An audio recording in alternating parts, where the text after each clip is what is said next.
بسم اللہ الرحمن الرحیم۔ کشکول معرفت، قیام لیل کی فضیلت مع فضیلت علم۔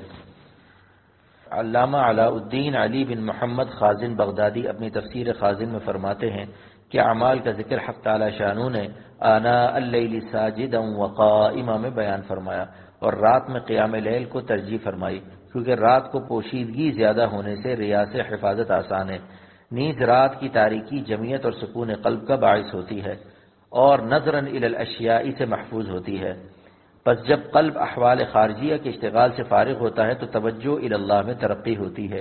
نیز رات میں نیند کا غلبہ ہوتا ہے اور نفس کو جاگنا شاق ہوتا ہے، پس مجاہدہ بقدر مجاہدہ بڑھ جاتا ہے۔ پھر ان اعمال مذکورہ کو علم کے مقام پر اللہ تعالی نے ختم فرمایا، هل يستوي الذين يعلمون والذين لا يعلمون۔ افتتح اللہ تعالی بالعمل وختمها بالعلم لأن العمل من باب المجاہدات والعلم من باب المکاشفات۔ اور یہی منتہائی مقام ہے، پس مجاہدہ اور مکاشفہ جمع ہو کر انسان کے کمال فضل پر دلالت کرتے ہیں۔ اور علامہ علی خازن بغدادی رحمۃ اللہ علیہ یرفع اللہ الذین آمنوا منکم والذین اوتوا العلم درجات کی تفسیر ارقام فرماتے ہیں کہ حق تعالی ایمان والوں کو ان کی اطاعت کے سبب ان کو رفعت عطا فرماتے ہیں، اور اہل علم ایمان والوں کو ان پر درجات کثیرہ سے فضیلت عطا فرماتے ہیں۔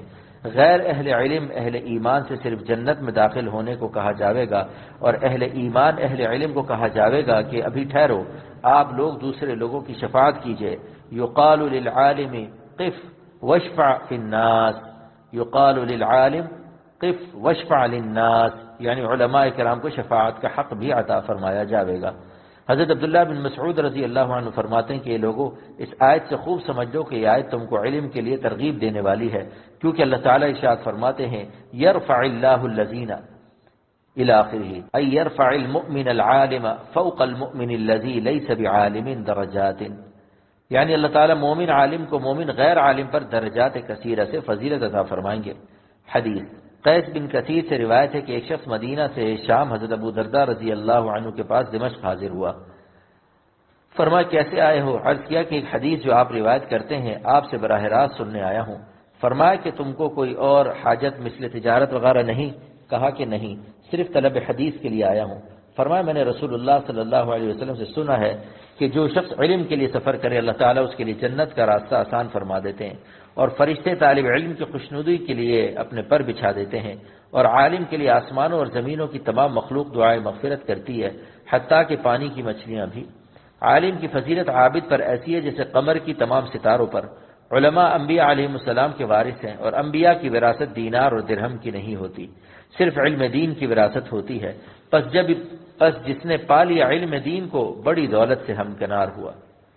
حدیث حضرت معاویہ رضی اللہ عنہ روایت کرتے ہیں کہ رسول اللہ صلی اللہ علیہ وسلم نے ارشاد فرمایا کہ اللہ جل شانہ جس کے لیے ارادہ خیر کا فرماتے ہیں اس کو علم دین کی نعمت عطا فرماتے ہیں۔ علامہ قاضی ثناء اللہ پانی پتی اپنی تفسیر مظہری میں ارقام فرماتے ہیں کہ حق تعالی نے عالم مومن کو غیر عالم مومن پر درجات کثیرہ کے ساتھ فضیلت کا اس آیت والذین اوتوا العلم میں اس لیے بیان فرمایا ہے کہ مومن عالم میں علم و عمل دونوں جمع ہیں۔ فإن العمل إذا صدر من أهل العلم يؤتى من الأجر ما لا يؤتى غيره لأنه يقتدى به دون الجاهل۔ قال رسول الله صلى الله عليه وسلم من سن في الإسلام سنة حسنة فله أجرها وأجر من عمل بها من بعده من غير أن ينقص من أجورهم شيء۔ اہل علم سے جو عمل صادر ہوتا ہے اس کا امت بھی اقتدا کرتی ہے، اور علم کی روشنی میں عمل زیادہ اجر کا مستحق ہوتا ہے۔ حضور صلی اللہ علیہ وسلم ارشاد فرماتے ہیں کہ اسلام کے اندر جس کسی نے اچھے عمل کی بنیاد رکھی تو اس کا اجر و ثواب بھی اسے ملے گا، اور جو لوگ آئندہ اس پر عمل کریں گے اس کا ثواب بھی اس کو ملے گا، بغیر اس کے کہ ان کے ثوابوں سے کچھ کمی ہو۔ اور حضور صلی اللہ علیہ وسلم نے ارشاد فرمایا کہ عالم کی فضیلت عابد پر اس طرح ہے جیسے میری فضیلت تمہارے ادنا پر۔ اہل علم کے لیے خصوصی نصیحت۔ حق تعالی اہل علم کے فضل کو بیان فرما کر آگے ارشاد فرماتے ہیں واللہ بما تعملون خبیر۔ اہل علم اپنے اعمال کا بھی محاسبہ کرنا، مطابق اپنے علم کے عمل بھی کیا یا نہیں، فیجازیکم علیہ، پس تم کو ان اعمال کی جزا ملے گی۔ اس آیت کے اندر عمل کے اہتمام کی ترغیب دی گئی ہے۔ فیہ ترغیب لمن عمل وتحدید لمن لم یتمثل الامر واستکرہہ۔ اس آیت میں ترغیب ہے عمل کی اور ڈانٹ ہے ان لوگوں پر جو عمل اور اطاعت نہیں کرتے اور امتثال امر کو ناگوار سمجھتے ہیں۔ اہل علم کی مقبولیت کی علامت، اہل علم کی مقبولیت کی علامت ان حضرات کی خشیت اور عبدیت اور فنائیت ہے، تکبر پندار، تحقیر الناس، احساس برتری، جاہ اور مال طلبی، اہل اللہ کی دعاؤں اور صحبتوں سے اعراض اور استغناء علامت قساوت قلبی ہے۔ اوست دیوانہ کے دیوانہ نشد، اوست دیوانہ کے دیوانہ نشد، مرعسس را دید و درخانہ نشد، مرعسس را دید و درخانہ نشد۔ حقیقت یہ ہے نور علم کا صحبت اہل اللہ کی برکتوں سے نکھرتا ہے، کیونکہ عطر لگانے والے کے کپڑوں میں اگر پاخانہ لگا دیا جائے تو پاخانہ کی بدبو سے عطر کی خوشبو مغلوب ہو جاوے گی۔ بس اہل اللہ کی صحبتوں سے تکبر و پندار، عجب جیسے تمام رذائل کا جب تزکیہ ہو جاتا ہے، پھر علم کی خوشبو خود اس عالم کو بھی مست کرتی ہے اور اس کے پاس جو بیٹھتے ہیں ان کو بھی مست کرتی ہے۔ صحبت اہل اللہ سے علم کا نور نفس کے اندھیروں کے بادلوں سے نجات پا جاتا ہے۔ نکھرتا آ رہا ہے رنگ گلشن، نکھرتا آ رہا ہے رنگ گلشن، خس و خاشاک جلتے جا رہے ہیں، خس و خاشاک جلتے جا رہے ہیں۔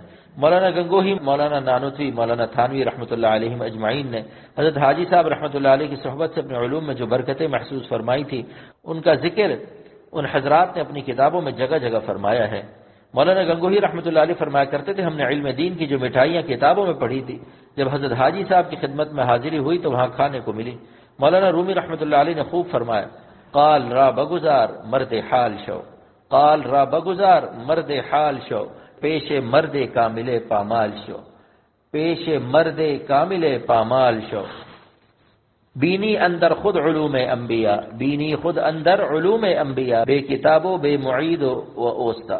کچھ دن قیل و قال کو ملتوی کر کے صاحب حال بننے کے لیے کسی کامل کی صحبت میں رہ لو، پھر اس کی صحبت کی برکت سے بغیر کتاب اور استاد کے اپنے اندر علوم انبیاء کا فیضان محسوس کرو گے۔ صد ہزارہ فضل دارد از علوم، صد ہزارہ فضل دارد از علوم، جان خود را میں نداندی ظلوم، جان خود را میں نداندی ظلوم۔ اگر قلب میں تعلق مع اللہ اور خشیت نہ ہو تو ایسے شخص کو علم کی صفت لازمی حاصل نہیں۔ آگ ہو اور حرارت نہ ہو تو اس کو آگ کی صورت حاصل ہے، حقیقت سے محروم ہے۔ مولانا رومی رحمۃ اللہ علیہ فرماتے کہ ایسا شخص سینکڑوں علم و فضل رکھنے کے باوجود اپنے انجام اور میدان محشر کے نتیجے سے بے خبر ہے۔ سید سلیمان ندوی رحمۃ اللہ علیہ فرماتے ہیں، ہم ایسے رہے یا کہ ویسے رہے، ہم ایسے رہے یا کہ ویسے رہے، وہاں دیکھنا ہے کہ کیسے رہے، وہاں دیکھنا ہے کہ کیسے رہے۔ حضرت مولانا شاہ محمد احمد صاحب دامت برکاتہم فرماتے ہیں، تسلیم کے حاصل تجھے ہر علم و ہنر ہے، تسلیم کے حاصل تجھے ہر علم و ہنر ہے، لیکن یہ بتا کیا تجھے اپنی بھی خبر ہے، لیکن یہ بتا کیا تجھے اپنی بھی خبر ہے۔ میں ان کے سوا کس پہ فدا ہوں یہ بتا دے، میں ان کے سوا کس پہ فدا ہوں یہ بتا دے، لا مجھ کو دکھا ان کی طرح کوئی اگر ہے، لا مجھ کو دکھا ان کی طرح کوئی اگر ہے۔